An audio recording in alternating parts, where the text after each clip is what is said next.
तो हेलो दोस्तों, नमस्ते, प्रणाम, स्वागत है हमारे जीपी म्यूजिक ऑफिशियल चैनल में। आप सभी दोस्तों का आप सब कैसे हैं? आशा करती हूँ आप सब बहुत अच्छे होंगे। छठी मैया का मैं गीत लेकर आई हूँ और बहुत अच्छा है, सुनेंगे तो बहुत अच्छा लगेगा। आइए सुनते हैं किस भाव में है। छठी मई के करली बारातिया भोरहरी में 4 बजे। छठी मई के करली बारातिया भोरहरी में 4 बजे। पिया उठावाना बांस के डलारिया चलबे गंगा घाटे हो।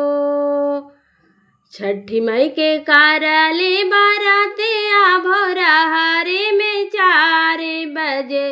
पिया उठावाना बांस के डलारिया चलबे गंगा घाटे हो। छठी मई के करली बारातिया भोरहरी में 4 बजे। धनिया कैसे उठाई बांस के डलारिया दुखेला हमरा पाय रे हो। धनिया कैसे उठाई हम डलारिया दुखेला हमरा पाय रे हो। छठी मई के करबई बारातिया भोरहरी में 4 बजे। छठी मई के करबई बारातिया भोरहरी में 4 बजे। पिया ठीक होई है तोहरा प्यारवा माई जी कृपा करी है हो। पिया ठीक होई है तोहरा प्यारवा माई जी कृपा करी है हो।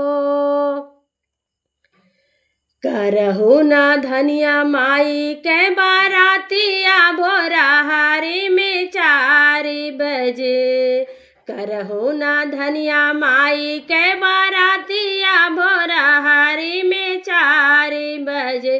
धनिया माई जो देई है आशीषिया भरेला परिवार हो।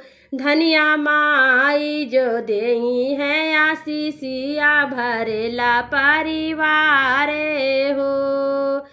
छठी मई के करली बारातिया भोरहरी में 4 बजे। पिया उठावना बांस के डलारिया चलबे गंगा घाटे हो।